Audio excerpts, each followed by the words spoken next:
దాకా ఒకడు పాట రాస్తాడు, పాట రాసి నిలువెత్తు స్వార్థము నీడలాగొస్తుంటే చెడిపోక ఏమవుతాడమ్మా? నిజమే, నిలువెత్తు స్వార్థము పాట రాసినోనికే ఉంటే ఇక సమాజం అంతా చెడిపోకపోతే ఏముంటుంది, పక్కోడు కళాకారుడు చెడిపోకపోతే ఏమవుతుంది? అంత దుర్మార్గమైనటువంటి పాట రాయొచ్చు, కానీ తను ధర్మంగా ఉండొద్దు.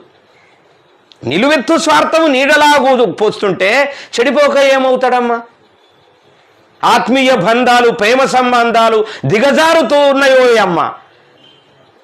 అసలు నీతో నడిచినటువంటి వాడినే నువ్వు పట్టించుకోలేనటువంటి పరిస్థితి, అధర్మంగా ఉంటివి, ధర్మమే లేకపోయా నీతట, నీతి లేకపోయా, నిజాయితీ లేకపోయా, అన్నీ కోల్పోతివి.